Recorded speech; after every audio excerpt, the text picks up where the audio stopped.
തലവേദനയുള്ള ആളുകളിൽ ശ്വാസമെടുക്കുമ്പോൾ ദുർഗന്ധം അനുഭവപ്പെടുന്നത് എന്തുകൊണ്ടായിരിക്കാം? പലപ്പോഴും പലരും പറയുന്ന ബുദ്ധിമുട്ടാണ് ശ്വാസമെടുക്കുമ്പോൾ അവർക്ക് തന്നെ ആ ഒരു ശ്വാസത്തിന് ദുർഗന്ധം ഫീൽ ചെയ്യുന്നു എന്ന്. അത് കാരണം പലരും പുറത്തേക്ക് ഇറങ്ങാനും മറ്റുള്ള ആളുകളോട് ഇടപഴകാനും ഒക്കെ ബുദ്ധിമുട്ടുന്നവരുണ്ട്.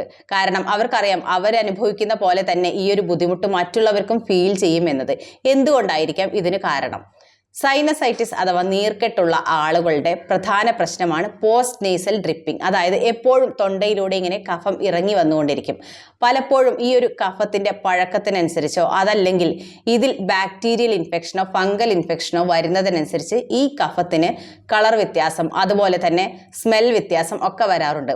അപ്പോൾ ഇങ്ങനെ ഫംഗൽ ഇൻഫെക്ഷൻ ഒക്കെ കൂടുതലാണെങ്കിൽ നമുക്ക് ആ ഒരു കഫത്തിന് ഇങ്ങനെ ഒരു ബാഡ് സ്മെല്ലും അനുഭവപ്പെടും.